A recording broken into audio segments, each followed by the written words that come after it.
నమస్తే, నేను ప్రశాంత్. వివేక హత్య కేసులో ఊహించని ట్విస్ట్లు బయటపడుతున్నాయి. సో అవేంటో అయితే తెలుసుకుందాము. దీని గురించి అయితే మాట్లాడేందుకు ప్రస్తుతం మనతో పాటు సీనియర్ జర్నలిస్ట్ దుర్గా వడ్లమణి గారు ఉన్నారు. నమస్తే అండి. నమస్తే మేడం, వివేక హత్య కేసులో ఊహించని ట్విస్ట్లు ఇప్పుడు బయటపడుతున్నాయి. ఇంతకీ అవేంటి, అసలు ఏం జరిగింది? అంటే ఇప్పుడు వివేకానంద రెడ్డి గారి మరణం తర్వాత అది గుండెపోటు అని చిత్రీకరించారు కదా. 3ంటికి ఫోన్ వెళ్ళింది. వెళ్ళాక మనకంతా ఏం జరిగిందో తెలుసు.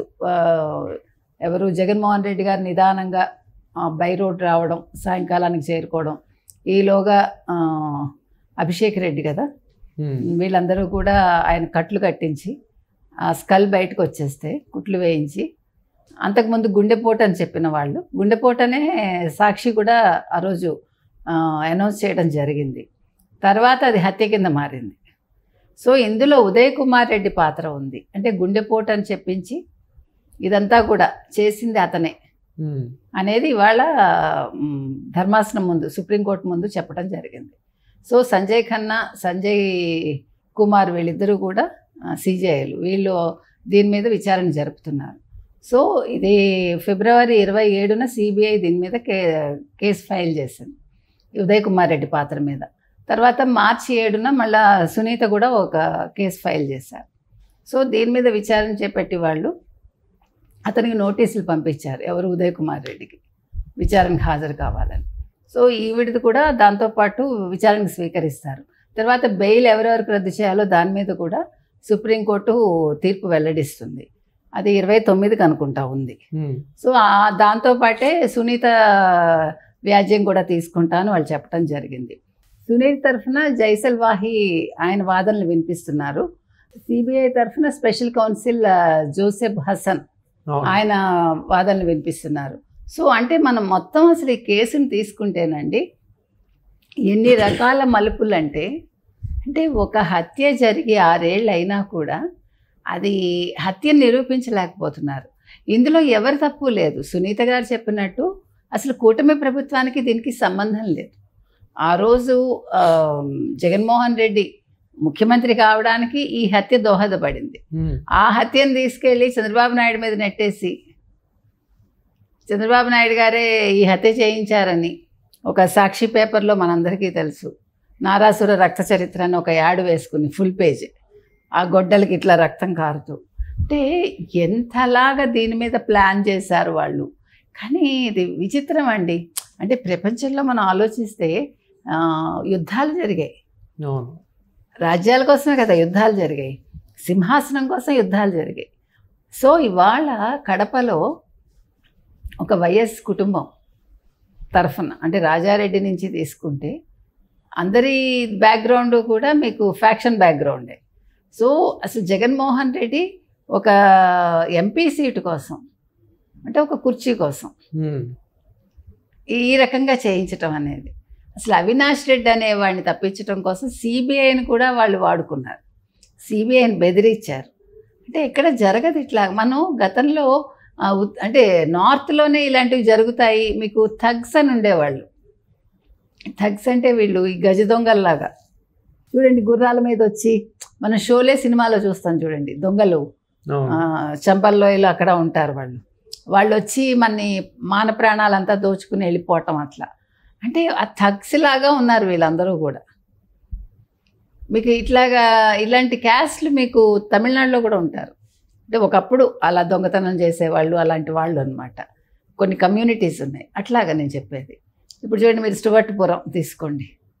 స్టువర్ట్పురంలో అక్కడ ఉండే ఆ కమ్యూనిటీ వాళ్ళు ఒకప్పుడు దొంగలుగా ముద్రపడ్డారు. వాళ్ళు ఎంత కర్కశంగా ఉంటారు, వాళ్ళు గాడిదని చంపి గాడిద రక్తం తాగుతారు, అంటే పరిగెట్టడం కోసం, వేగం కోసం ఆ రకంగా చేసేవాళ్ళని.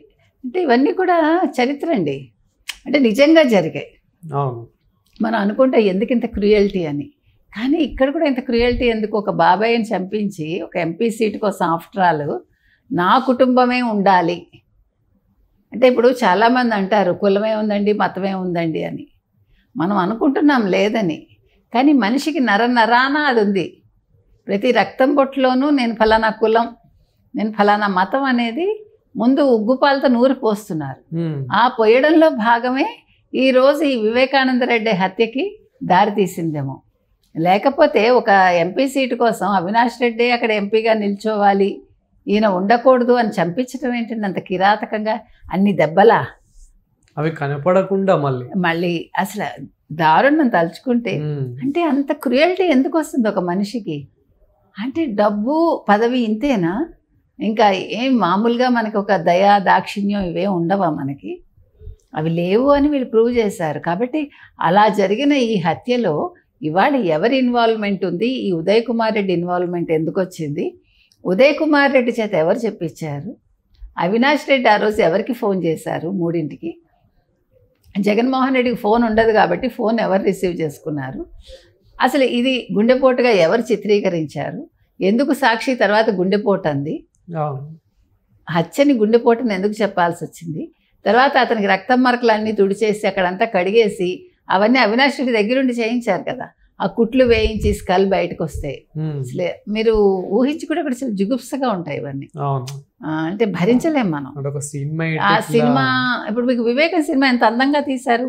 ఆ వివేకం సినిమా గురించి ఇవాళ ఎవడూ మాట్లాడలేకపోవటానికి కారణం ఏంటంటే సిబిఐ ఛార్జ్ షీట్లో ఉన్నది యథాతథంగా వాళ్ళు తీశారు. ఎక్కడ ఒక పిసరు కూడా తేడా రాకుండా, వీళ్ళ కల్పితాలు లేవు అందులో.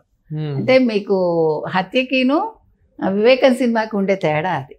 కాబట్టి హత్య మీద కేసులు వేసుకోవచ్చు మీరు, వివేకం మీద మీరు కేసు వేయటానికి లేదు.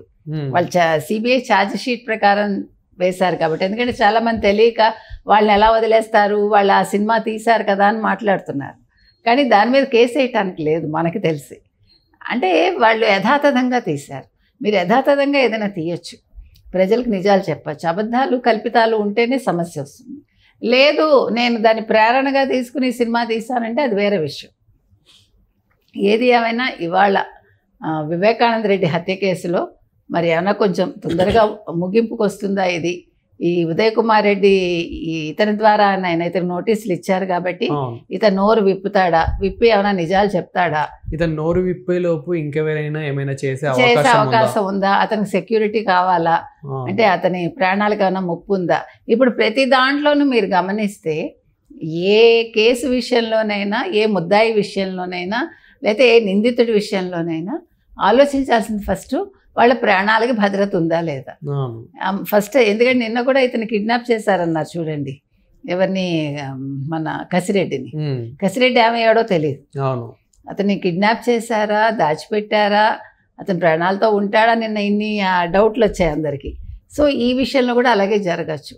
ఏది ఏమైనా ఈ కేసు తొందరగా ఒక ముగింపుకు వచ్చేసి ఎవరు నిందితులని తెలిస్తే సునీత గారు కూడా కొంచెం సంతోషంగా ఉంటుంది. కనీసం తండ్రి ఆత్మకి, ఆవిడ తండ్రి ఆత్మకు కూడా ఒక శాంతి చేకూరు. అంటే గతంలో అయితే మనం చూస్తూనే ఉన్నాం, ఇప్పటికీ వివేక హత్య కేసులో ఎవరైతే సాక్షులు ఉన్నారో వాళ్ళందరూ అసలు ఏమైపోతున్నారో కూడా మనకు లేదు. ఇప్పుడు సాక్షులందరూ అయిపోయారండి.